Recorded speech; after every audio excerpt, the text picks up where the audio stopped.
de brasileiros sem acesso ao esgoto sanitário. É uma Alemanha inteira.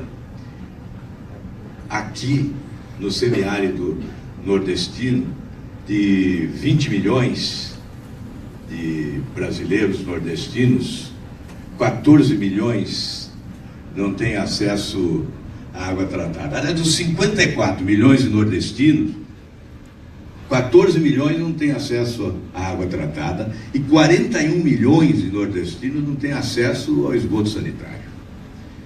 No Brasil são 100 milhões. No Brasil são 35 milhões de brasileiros sem acesso à água tratada.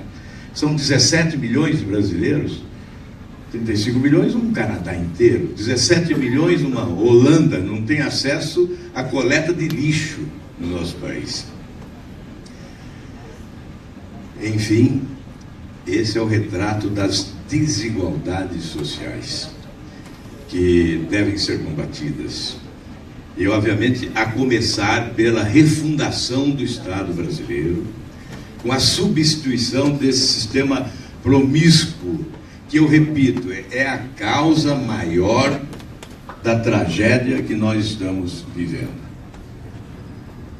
Esse sistema é que promoveu o impulso da dívida pública no país. Nossa dívida chega a 75% do produto interno bruto já. Neste ano de 2017, 1.722 bilhões de reais para pagamento de juros, serviços e encargos da dívida pública. Isso equivale a 52% do orçamento. E o governo apresenta como salvação nacional a reforma da Previdência, que chega a 12%, 14% do déficit orçamentário. Portanto, se nós não resolvermos, se nós não equacionarmos a dívida pública do país, alcançando uma administração mais competente, como ocorre em outros países, como a Alemanha, por exemplo, que gasta muito menos da metade proporcionalmente do que nós gastamos para a rolagem da nossa dívida. E isso impacta fortemente sobre a economia do país, não apenas sobre as finanças públicas brasileiras. É por isso que representantes do sistema financeiro, que são dealers na rolagem dessa dívida, na administração dessa dívida, que são os beneficiários maiores dessa monumental dívida que cresceu alavancada pela incompetência, irresponsabilidade e corrupção, eles não admitem ouvir falar em auditoria da dívida pública. Eu recentemente consegui aprovar do Senado Federal um requerimento que foi entregue agora ao Tribunal de Contas, está nas mãos da conselheira pernambucana Ana Reis, que pede uma auditoria da dívida pública. Nós sabemos das limitações do Tribunal de Contas, que provavelmente não alcançará os objetivos finais de uma auditoria, mas obviamente revelará alguns fatos dessa dívida para mostrar de onde vem, como veio, para onde foi, quem são os beneficiários, qual foi o objetivo e por que essa dívida cresceu de forma tão assustadora nos últimos 2, 3 anos. Certamente nós já teremos uma orientação, um diagnóstico, para depois nós discutirmos as alternativas de solução. Certamente, se chegarmos ao governo, faremos uma auditoria completa. E me indago, não, auditoria é calote? Não, não é calote. Jamais passa pela nossa cabeça, Pedro Henrique, alimentar a insegurança jurídica, rompimento de contratos corretamente celebrados, mas se contratos foram celebrados desonestamente, devem ser sim rompidos. Isso não significa insegurança jurídica, ao contrário, significa a segurança jurídica da sociedade brasileira. A renegociação da dívida também assusta quando se fala em renegociar dívida. Não, não há necessidade. Faça-se as outras reformas. E aí nós teremos queda de juros. E a dívida também cai. Não há necessidade, sim, de renegociar essa dívida. Ela impacta demais, porque é de curto prazo. Ela é, de certa forma, um rolo compressor sobre os investimentos no país. E nós queremos sim renegociar essa dívida para aliviar o caixa do país, não só do setor público, mas também do setor privado, com a atração de investimentos que possam dinamizar a economia nacional. Então, esse é outro legado desse sistema. A dívida monumental que engole a receita do país, que engole a renda nacional. Além dos outros legados, a violência. Recife está entre as 50 cidades mais violentas do mundo. Entre as 50 cidades mais violentas do mundo, 11 estão no Nordeste. E Recife é uma delas. Salvador, Natal, Vitória da Conquista, Feira de Santana, etc. Então, a violência também é um legado desse sistema. A saúde é um caos. Nós já falamos de desemprego, de recessão, de saúde caos, de educação retrocesso. É um legado que esse sistema corrupto deixa a esse país.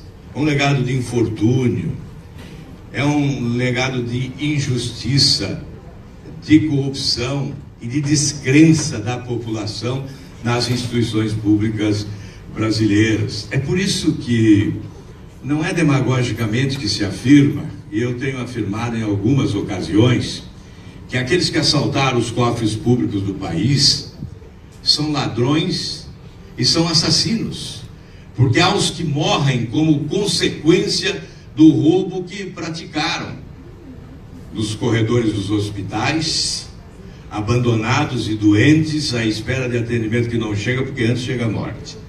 Ou nas ruas de Recife, do país, atingidos pela violência que cresce, porque o Estado brasileiro não possui recursos para oferecer um sistema de segurança pública adequado.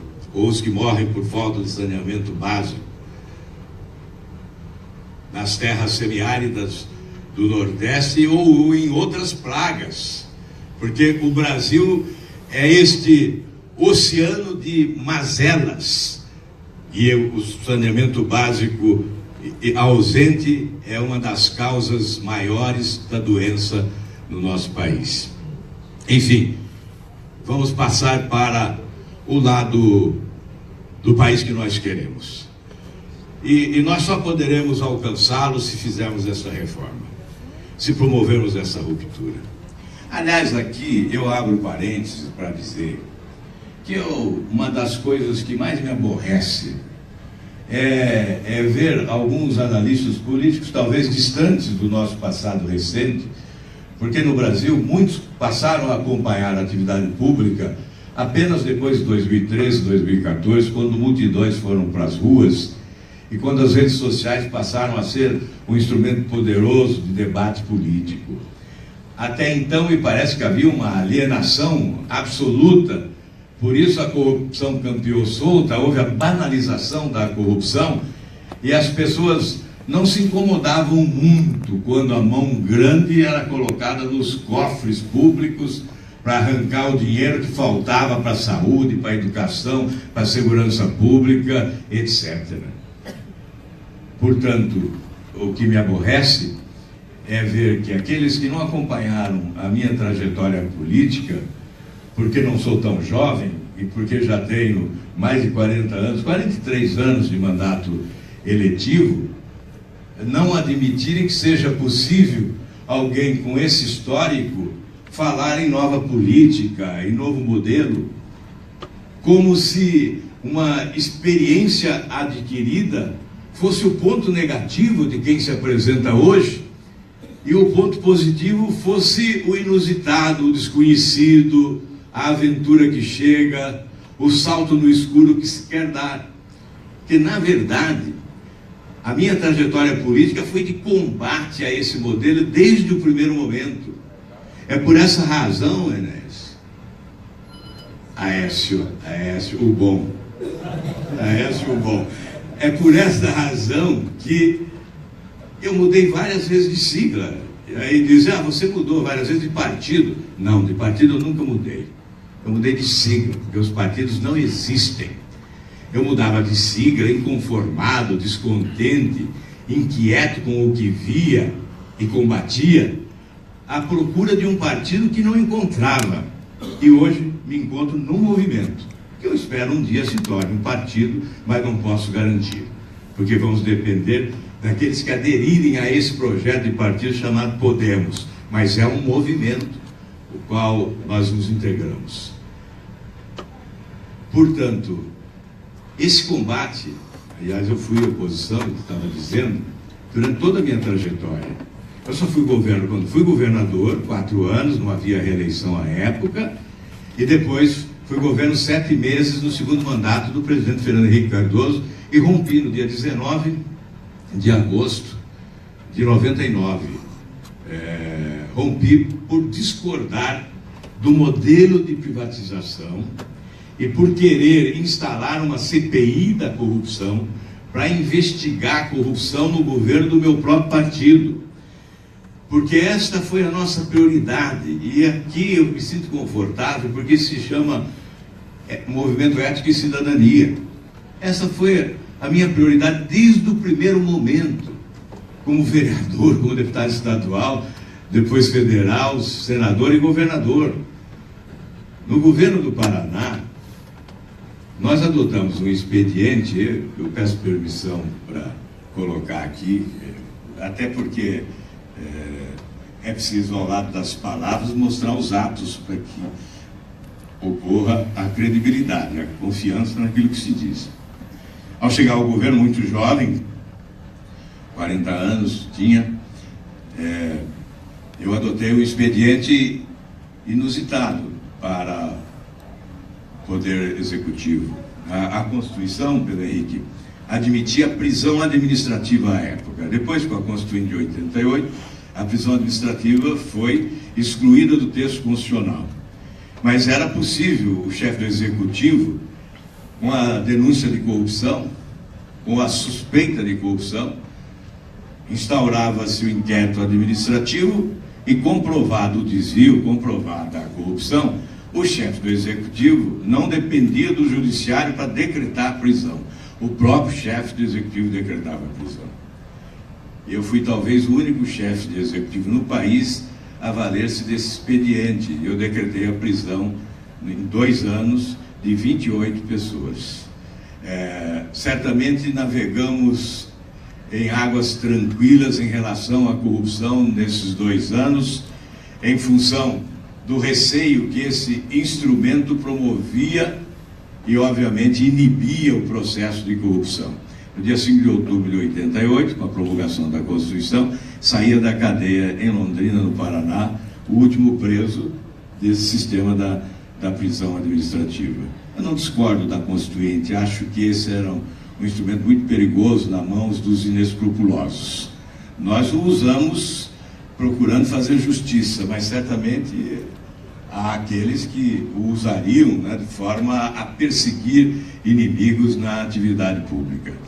Então, eu narrei isso, um outro episódio da usina de Segredo, que havia uma licitação realizada ao final do governo que me antecedeu, e ao chegar eu verifiquei que havia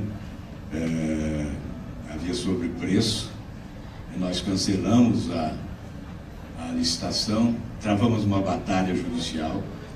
Miguel Reale, o velho, falecido, já foi o nosso advogado, e nós conseguimos autorização da Justiça para realizar a obra sem concorrência.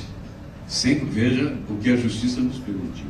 Sem concorrência. Nós fizemos um consórcio de 3 empresas médias, superamos, portanto, aquela tradição de só grandes empresas empreiteiras poderiam realizar obras daquela natureza, e realizamos a obra, economizando 103 milhões de dólares, que nos permitiu uma nova barragem de outro rio chamado Rio Jordão, que aumentou a capacidade de geração de energia da usina de Segredo. E o que é mais importante ainda, estabeleceu-se um parâmetro para a fixação de preço. A outra usina de Caxias, também construída no Paraná, teve que obedecer a esses parâmetros. Então, é por isso que eu sempre digo que é impossível a população avaliar o quanto deixa de perder quando elege um governante honesto. Isto eu estou dizendo exatamente para dizer que o nosso discurso de ruptura com esse sistema é um discurso que guarda coerência, que nós não estamos pregando no deserto porque antes praticamos, tivemos essa experiência. E sabiamente a pesquisa da Datafolha revela que a população deseja, como requisito básico para a eleição, experiência administrativa e passado limpo. Ao contrário do que afirmam alguns analistas políticos, de que a população quer o novo, mas indicando que quer o novo na fotografia, imaginando aí um Brad Pitt, talvez, para concorrer. Na verdade, o que a população quer é um novo modelo, é um novo sistema, a nova prática política, a nova gestão, a nova cultura política. É isso que a população deseja e é sábia ao responder à pesquisa do Datafolha, falando em experiência administrativa e passado limpo, ou seja, sinalizando para o passado, para o conjunto da obra realizada